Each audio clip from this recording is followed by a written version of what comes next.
My name is Ezra and I'm a third-year doctoral student majoring in composition. As many of us know, I think composing is an activity that requires a lot of solitary time, and it always makes me very happy when music can be a reason for people to come together as well. I've written some rather detailed program notes. You should feel free to look at them if it helps you. You should feel free to throw them away if you don't want to read them. I don't care. You should feel free to let the music make whatever impression on you it will. But if you're interested to sort of know where each piece comes from, I'll introduce each piece a little bit as well. The next piece is called Cosmos, and to give a little bit of background on where this piece came from for me, I saw a very kind of startling television documentary in 2011 called Cosmic Apocalypse, and it told of the future of the universe trillions and trillions of years ahead. It all started in the 1920s when Edwin Hubble, the astronomer, observed that there were other galaxies outside of our Milky Way, and then observed that these other galaxies appeared to be moving away from us, and that the other galaxies, the furthest ones away from us, seemed to be moving the fastest. So this could only mean that the universe itself was expanding.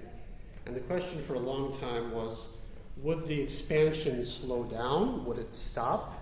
Would it ever reverse itself? And would we start to contract once again?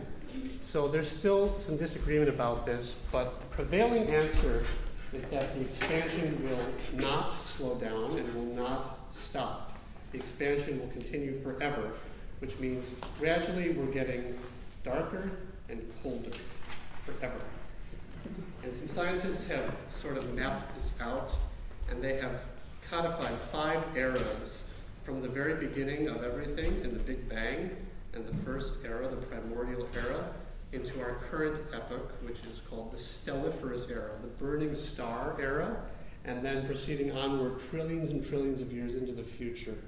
And if there can be said to be an end, it would be a kind of big freeze, if you like, where all of the stars burn out and the black holes as well eventually recede, and everything is just a kind of vast emptiness, in fact. So I apologize if that's a little bleak. That was the inspiration for the next piece we're about to perform, which is called Cosmos. If there's a positive sort of uplifting message to take away from this, for me it's that the human imagination is what triumphs in the end. And there's no limit to perhaps what we can achieve, what we can accomplish, if we can only conceive of it in our minds. And now, Cosmos.